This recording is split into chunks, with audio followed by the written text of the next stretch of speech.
Hi, I'm Katy Hallett and I run the art programme for Sustrans. And as we were developing the Connect2 project, we were thinking very hard about what we could do that would give a distinct character, a distinct flavour to each of the schemes, the 79 different schemes, and yet each one to be very individual.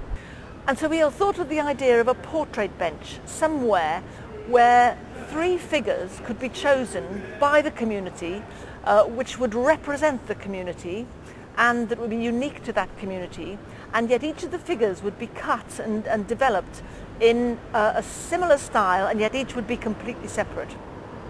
To date we've got about 3 schemes that have now got their portraits, have chosen their figures, the figures have been designed and cut, and they're now out on site. And really what I want to do is talk through how they got to that stage and how they chose and made the selection of their particular characters. Working with the Padium scheme, the scheme has sent us 3 photographs for each of the 3 characters, and one of them is for a train driver, which was a very important occupation up in Padium. And here they sent me a little photograph of Albert Smith. This is a little old sepia photograph, probably about 1920s.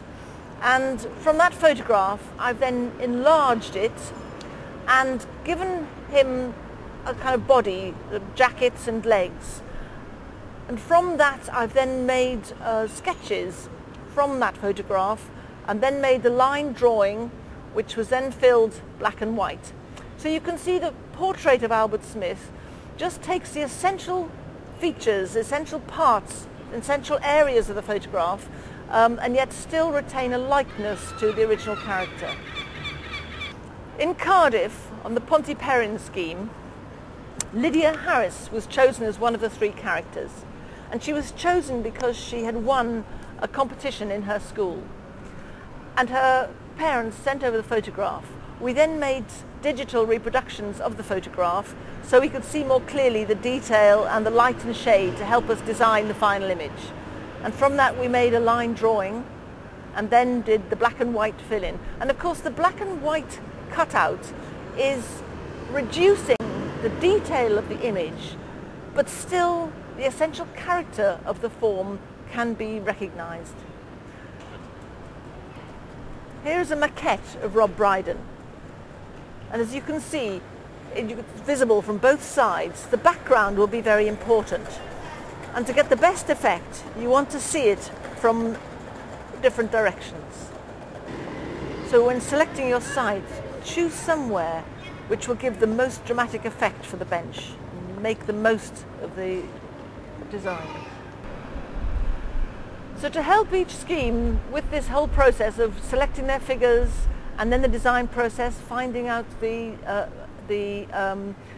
images that you're going to choose, we've produced a handbook here, and this is on the web, on the Connect2 web, and I can send it to you. So we want to help as much as possible with your particular scheme, with choosing your figures, with designing the figures to get the best results. So this handbook lays out all the things to think about during the process of selection, and then once you've got the figures, we've also produced an installation handbook. And in here we've got drawings of the final figure on site, and then the health and safety check.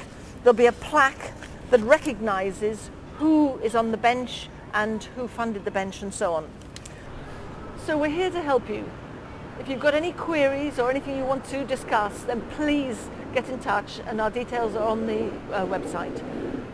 We're looking forward to seeing all the different characters, and it's quite an opportunity to see this collection of characters, of figures, of eminent people, of local people gradually building up. And already we've got, I think, 24 characters and one day 230 people. So it'll be really a wonderful collection that we can all enjoy and that will really represent the Connect2 scheme.